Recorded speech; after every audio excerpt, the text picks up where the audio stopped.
Crazy, crazy, that's what they say. Running wild, burning every day. Crazy, crazy, out of control. Lost my mind, can't find my soul.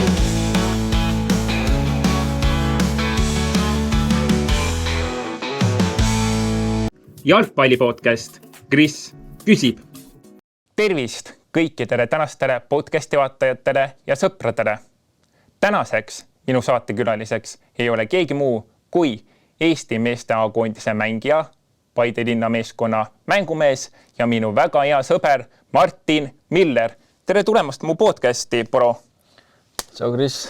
Tänan kutsumast. No sind alati kutsun hea meelega oma stuudiosse ja podcasti ja et sa mu kutse vastu võtsid. Absoluutselt. Nii, bro, alustame siis algusest.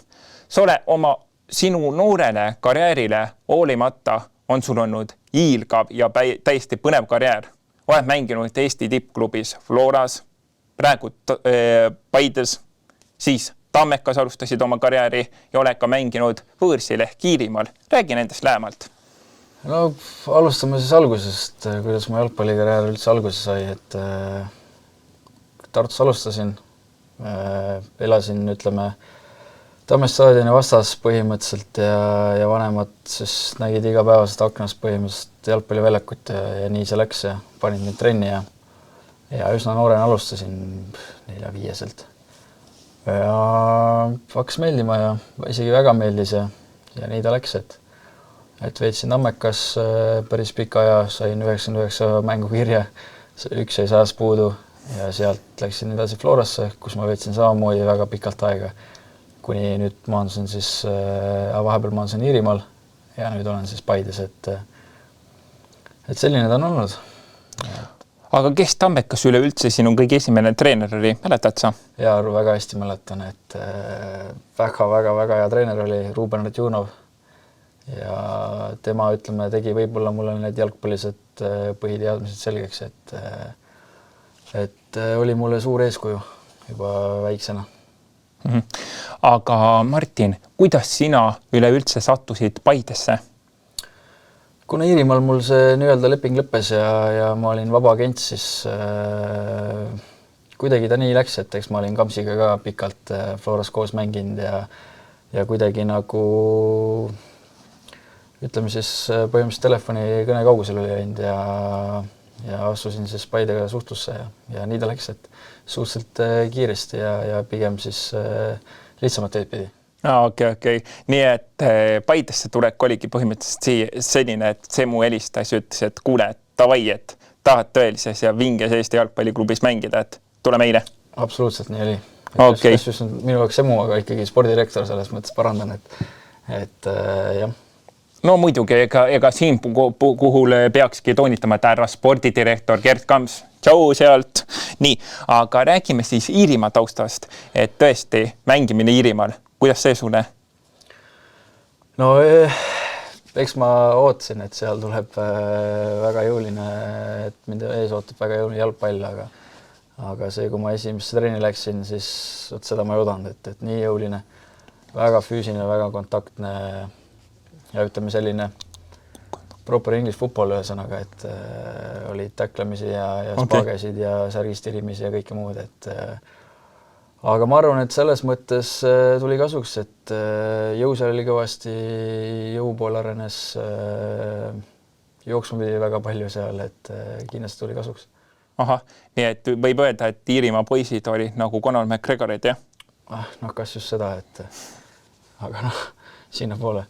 Okei. Aga räägime nagu Iirimaa asjast veel lähemalt, et kuidas Iirimaa Dublin siis elu üldse oli?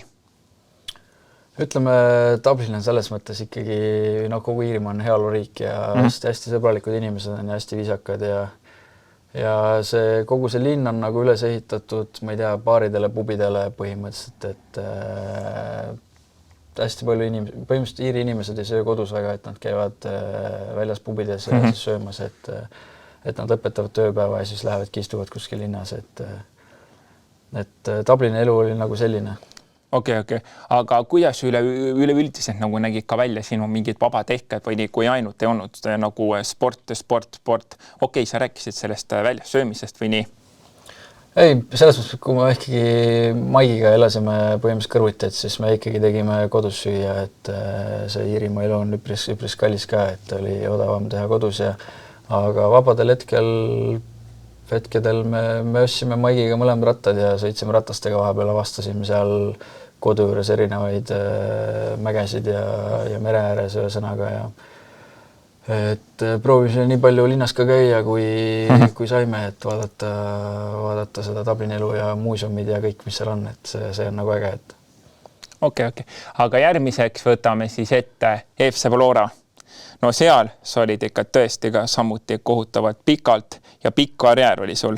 Kuidas üleüldse sinule kui vanale siis Florakale, sa olid ka kapten, oli üleminek siis nüüd Iirimaale ja üleüldiselt räägi sellest Flora taustast ka siis lähemalt? Parandan, Floras ma kapten ei olnud, aga mõnes mängus sa olid tegelikult küll ju. Võib-olla karikas kuskil äkki.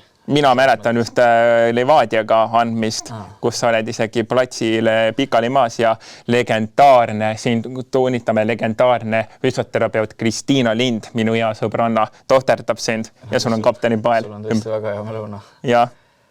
Nii, et mul läks nüüd küsimus selle. No, et räägi siis sellest Flora klubist nüüd lähemalt ja siis üleüldse see üleminek sinna Iirimaale, et kuidas see sulle üleüldse mõjus? Eks ikka on vaja uut energiat, et ma olin Floras pikalt olnud ja tahtsin teha võib-olla sammu veel edasi,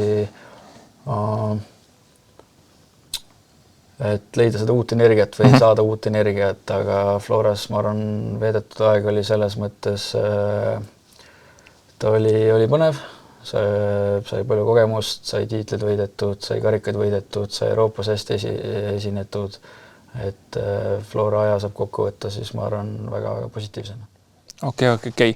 Aga kui me juba siin klubide juures oleme, siis algus sai üleüldse jutu meil Tammekast ja sealt sai sinu teekond kõik alguse, oled läbi lõhki seal Tammeka poiss, ütlesid, et üks mäng jäi kõigest puudu sellest, et oleks idus 100 täis saanud, et kas tulevikus näiteks võiks juhtuda, et oma karjääri sa ikkagi lõpetaksid tegelikult Tartu Tammekas? Võt seda tulevikku nagu ma ei oska ette näha, aga kindlasti ma arvan, oleks äge. Ma võtaksin selle kunagi kindlasti vastu, kui Tammeka pakub kunagi tulevikus, et see oleks tõesti, ma arvan, ikkagi kodus on hea lõpetada, ütleme nii, et kunagi ei tea ühesõnaga, mis tulevik toob, et võib-olla saan 100 mängu täis ja. Okei. Kui juhuslikult ei tulnud, ütleme, et Tait tulupis naistekoondise juurde. Sinna naiste Tammekasse treeneriks või kelleks, eks sain? Ma ei tea, kas ma nüüd treeneri ametajaks loodud olen. No aga mine, sa tea, mis sulle elu tuua võib proua, aine? Täpselt kunagi. No ja. Nii. Mis sul üleüldse meeldib teha vabal ajal, kui nüüd jätta jalgpall täiesti kõrvale? Vabal ajal mulle väga meeldib ühesõnaga kõik teised spordialad. Ühesõnaga, mul meeldib väga korvpalli mängida, kui ma saan. Mul meeldib mängida padelit, tennist, et ujuda meeldib, kõike meeldib põhimõtteliselt teha, et ja vaatan ka tegelikult telekat päris palju, et filmid, seriaalid, sellised asjad. Kellega näiteks padelit kõige rohkem meeldib käia mängimas?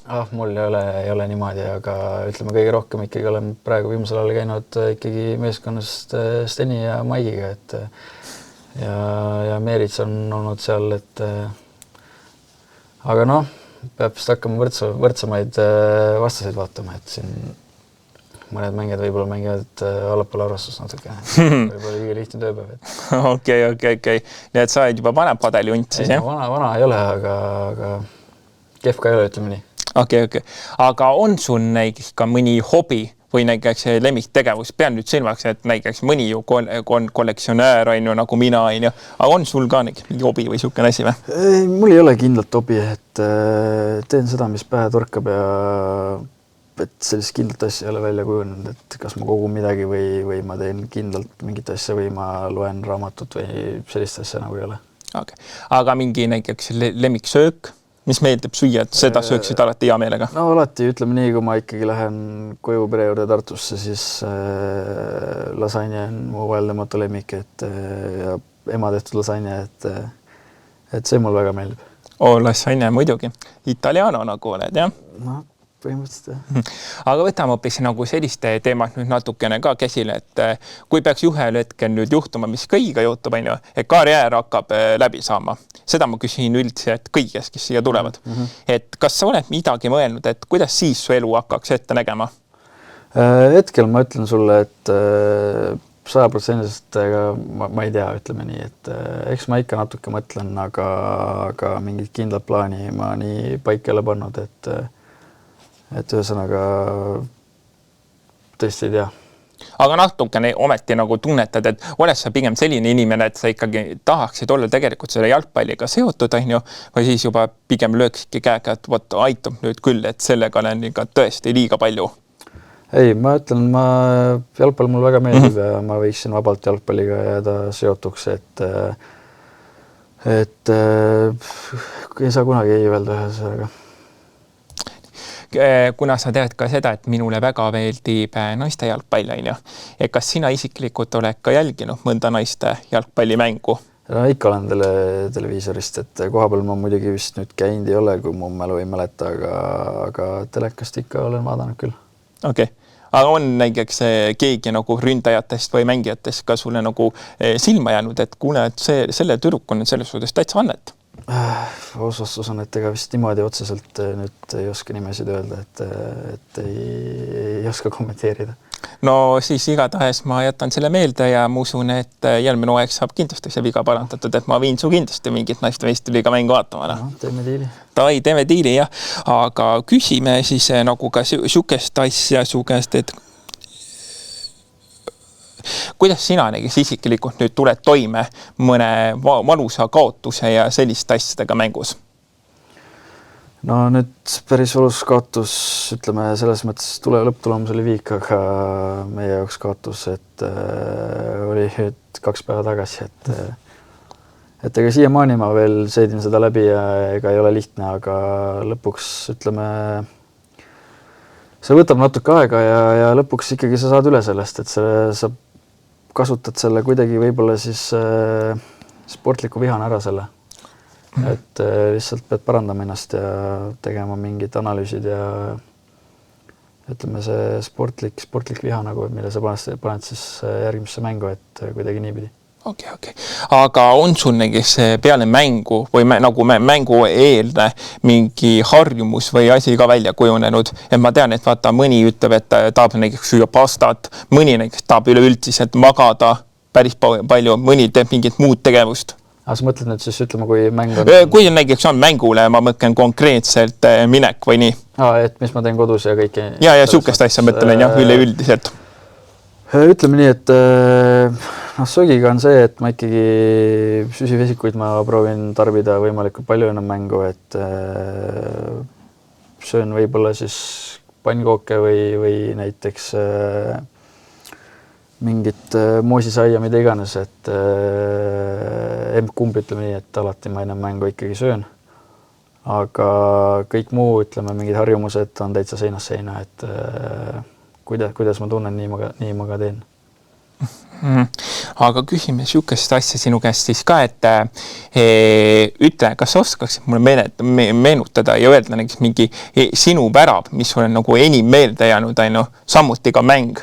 Aga nüüd ma pean ka silmas nagu neid albasi kogemusi, mis on nagu tõesti mõni mäng on nagu täiega kripeldama jäänud, et appi, miks me selle kaotasime või enda õnnetult läks, et...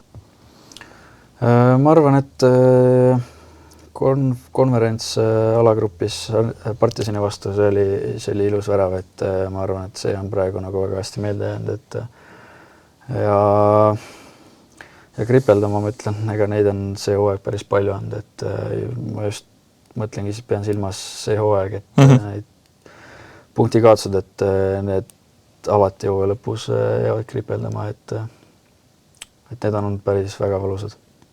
kas või nüüd võib öelda, et see Flora mäng on ju, siis kindlasti Kurega mäng on ju, Kaleviga, rääkimata Harjust on ju, mis oli täitsa katastroofa. Et kui sa hakkad niimoodi lugema, siis neid on liiga palju.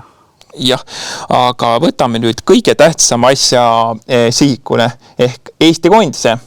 Räägi, kuidas sai siis sinu koondise tee karjäär üleüldiselt alguse? Ma olin Tammekas siis veel, kui ma sain kutse, et aastat ka oskad juba öelda? Ma ei mäletagi nüüd. Kas oli äkki 16 või 2016 täpselt. 2016, et siis me lendasime sinna Kariibidele ja seal siis seekord kogunes nii-öelda B-koondis, aga seal ma sain siis selle jala nii-öelda ukse vahele ja sealt see alguse sai. Okei. Aga sealt, kui nüüd tuua koondise mänge on ju, kas mõni on seal ka nagu siukse erilise power'i oled saanud, et jess, et ma sain siia mängu või nagu üleüldiselt ma mõtlen siukseid asju või mingi mäng on nagu täiega meelde jäänud, et vot see on tõesti vinge lahe olnud. Ja. Ma arvan, et minu esimene valiktsükli mäng, et siis ma olin ikkagi noor, et see lihtsalt jääb meelde, et kui sa olid noor ja noorena olid midagi saavutanud, et siis oli tõesti väga-väga hea tunne. Ja kui ma ei eksi, siis see mäng oli ikkagi Kreeka vastu seal, kui ma tulin lõpus isegi viimaste minutide sisse, aga minu jaoks see tähendas ikkagi väga palju.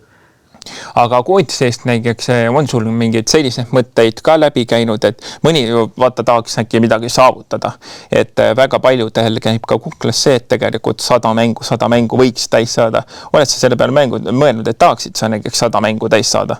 Sest praegu on sul ju peetu 39. No 100 on ikkagi väga kaugel, et ma ütleme nii ausalt, et ma selle peale nagu ei mõtle, et no üldse ei ole mõelnud. Olgu, nii. Aga ma hoiatasin ka sind sellega, et 3 ootamatu küsimust võib sulle tulla. No ikka kui on huvige. Ja, küsime siis nüüd sellist küsimust sult.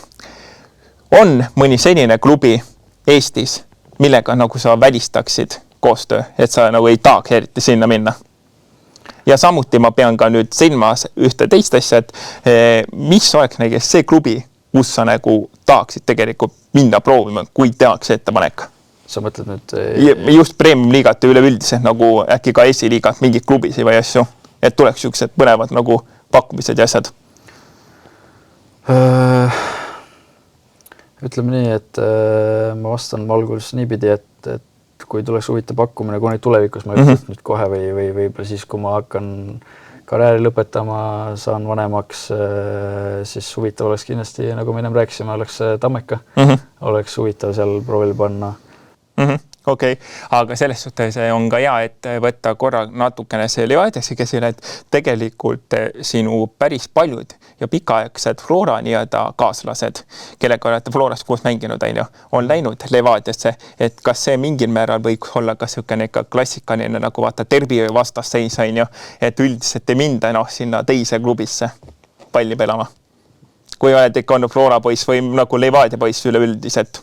No lõpuks ütleme nii, et ma olen seda meelt, et kui sul on pere, sul on lapsed, sul on vaja toit lauale saada, siis Eesti nii väike riik ja Eestis nii vähe klubisid, et kui sul on tööandja, ma ütlen siis nii-öelda rivaalklubist ja sul lõpuks loeb ka mingis mõttes raha, siis ei ole vahet nagu, kus sa maandud.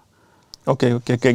Aga võiks näiteks ka ette tulla selline asi, et kui kunagi näiteks karjäär hakkas lõppema, et tuleks ka huvitav pakkumine näiteks mõnest esiliiga klubist üleüldiselt, sest et hea näitaja on kas või, et meie endine kapten Andrei Vrolov, talle tegelikult tuli ka pakkumisi Premium-liigast, aga tõustas üleüldse esiliiga klubi kasuks ja just sellepärast, et tõusta nüüd Premium-liigasse ja näed, Nõmme United mängibki järgmine aasta nüüd Premium-liigat. Seda küll, et kui ma olen varida, kas ma saaksin vanema seas mängida Premium-liigas või esiliigas, siis ma valiks ikkagi Premium-liiga, aga esiliiga kohta ma ei oska praegu nagu midagi öelda, et kuidas ma tunnen, palju mu energiat on, kuidas vormis ma olen, et seda ma tõesti ei oska öelda praegu. Aga küsime siis nüüd teist küsimust su käest. Kui sinust ei oleks saanud jalgpallur, mis arvad, kes sa oleksid siis täna? Ma arvan, et ma teeksin mingit teist spordiala, et aga Sport ikkagi on hinges, jah? Sport on ikkagi jah, et mul onu ja isa olid omal ajal kõvad spordimehed, et see ikkagi vist jookseb veres ja see on geenides, et ilmselt mingi spordialaga ma oleks ikkagi tegelenud ja võib-olla Tamme staadionil tehti teisi spordialasid ka, aga ma ei tea, ilmselt mingi spordiala, ma arvan. Okei. Ja nüüd küsime siis veel 3 küsimust üleüldiselt. Mis on Martin Milleri nagu 3 põhimõtet või elumotot? Elumotot, see on hea küsimus, et ma pean natuke mõtlema, et ega mul ei ole kindlaid elumotosid, et olla, ütleme nii, et lihtsalt hea inimene, abivalmis, aidata teisi, käituda teistega nii, nagu kui sa tahaksid, et teised sinuga käituks võib-olla ja nii on. Nii on. Ja siis kuna tegelikult on küsimus mul nagu niimoodi läbi, aga eelmisele saatekülalisele ma tegin ka niisuguse nagu ootamatu asja, et tema sai mulle küsimuse esitada. Kas sina sobiksid ka mulle midagi? No ma küsin. Kes on su Eesti lemmik jalgpallur, ütleme nii? Kõige lemmikum me. Vaat selle sa nüüd panid ja see. Aga ma arvan, et ma ütleksin Kelly Rosen. Tšau! Naised ikkagi. On, ja. Sest et ütleme nii, et Eestis nad saavad liiga vähe tähelepanu ja tuleb ju toetada naisi täie pinnaga. Ja lõpetuseks üleüldiselt, kui me võtame nüüd podcasti kokku, et ütle, kuidas minu väikene panus sinule isiklikult nüüd korda läheb, mida ma nagu siin Eesti jalgpallimaastikul teen. Et lisaks sellele, ma olen Paide, Tulingeri naine ja toetan väga aktiivselt seda naiste jalgpalli, et põhirõhk lähebki sinna Florale ja Viimsile ja üleüldse tahangi teie kõigiga siin Eesti jalgpallis suur sõber ole ja toetaja. Kuidas see sulle nagu korda läheb? Ei, see läheb väga korda, Kris, et ütleme nii, et sa oled, kui meil trenn lõpeb, siis sa oled vahepeal vaatad meil trenne ja ergutad ja kui on kehva tulemus, siis sa tuled patsu ja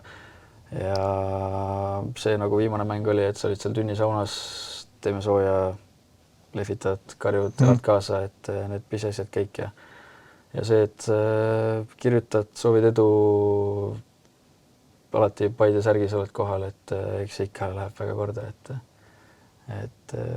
samamoodi nüüd sa oled selle podcasti käima saanud, et selle üle mul on väga hea meel, et ajad ägedat asja, nii et loodan, said oma küsimuse, selle vastuse. Ja sain küll oma vastuse ja omalt poolt veel tahaksin ka öelda seda, et kui sa ühel hetkel seda samat meie Paide linna meeskonna embleemi ja särki enam ei kanna, siis pole vahet, mis klubi see on. Ma võtan igatahes selle Milleri särgi, panen selga ja tulen oma kallist prood toetama.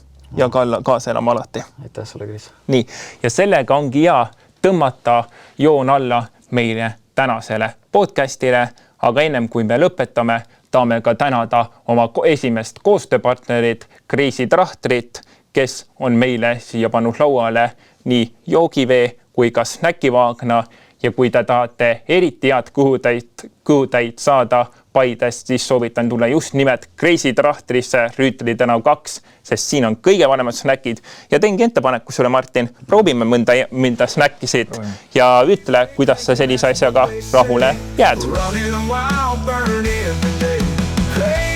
Crazy out of control, lost my mind, can't find my soul.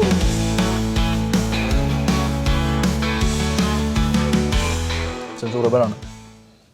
Kui ma Paides elasin, siis ma ikkagi käisin päris tihti ka siin söömas, et ma arvan, et see on kõige parem koht, kus Paides söömas käia.